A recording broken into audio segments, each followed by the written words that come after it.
Bonjour, c'est un cours de langue qui porte sur la modalisation, autrement dit, cette part de subjectivité dans le lancer d'un locuteur. Il peut être une modalité appréciative valorisante, c'est-à-dire positive, ou c'est-à-dire un jugement favorable, comme il peut être une modalité appréciative dévalorisante, c'est-à-dire péjorative, c'est-à-dire un jugement défavorable.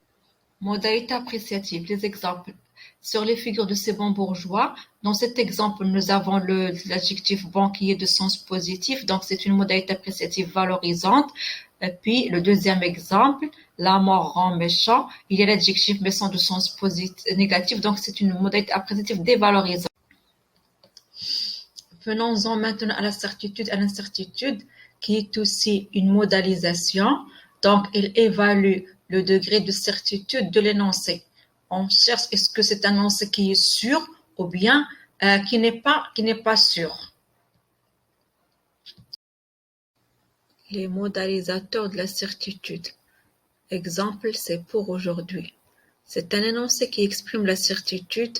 On est sûr de ce qu'on dit à travers l'utilisation du mode indicatif. Le verbe être est à l'indicatif, au présent de l'indicatif est. Les modalisateurs d'incertitude. Exemple. Est-ce que ce serait pour aujourd'hui?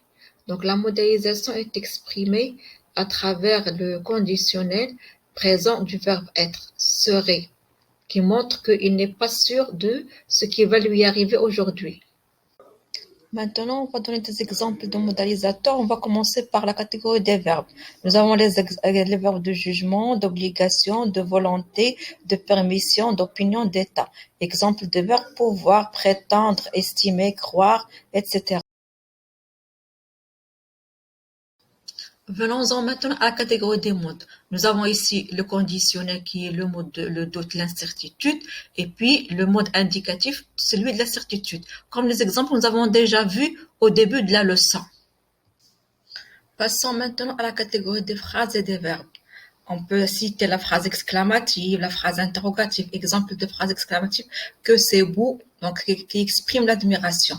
On peut aussi citer les adverbes, heureusement, le doute, sans doute, probablement, certainement. Autre catégorie qu'on peut ajouter aux précédentes, on peut citer les adjectifs de sens amélioratif comme courageux ou bien de sens péjoratif comme sinistre. Et toutes les figures de style, l'exemple ici de l'ironie, voilà les biens que puisse m'enlever le bourreau, et la typographie, la façon d'écrire l'italique, le gras, et l'intonation à l'oral et la ponctuation à l'écrit. Bref, ce sont les éléments de présence de locuteur dans son texte à travers lesquels il passe les images à ses lecteurs.